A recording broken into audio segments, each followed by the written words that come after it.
রনি, এটা আমাদের নতুন সবজি কাটার কাঠ। এটা তো একদম ভালো না, দেখি তো। এ কি, এটা একবারিতেই ভেঙে গেছে।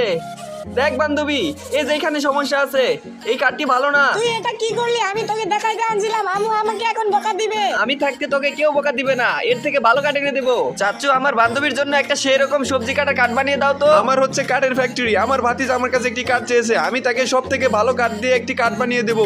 প্রথমে এটি মার্ক করে পরে গোল করে কেটে নিতে হবে। বন্ধুরা তোমরা কিন্তু সব সময় লাইক করতে ভুলে যাও। অবশ্যই একটি সাবস্ক্রাইব এবং লাইক করে যাবে। চাচ্চু, এই কাঠটি বান্ধবীকে দিলে কি বান্ধবী আমাকে পছন্দ করবে? আমি এমন ভাবে কাঠ বানিয়ে দেবো যে তোর বান্ধবী এখন থেকে তোকে পছন্দ করবে। দেখো বন্ধুরা, আমার ভাতিজার জন্য কত সুন্দর একটি কাঠ বানিয়ে ফেলেছি। মামুনি, রনি এই কাঠটা আমাকে দিয়ে পাঠিয়েছে। দেখি তো, ওয়াও, এই কাঠটি তো অনেক সুন্দর। একটু সবজি কেটে দেখি। এত সুন্দর কাঠ দেওয়ার জন্য ধন্যবাদ রনি। এখন থেকে আমি পরীক্ষায় তোমাকে দেখাবো। দ্রুত লাইক করে দিও বন্ধুরা।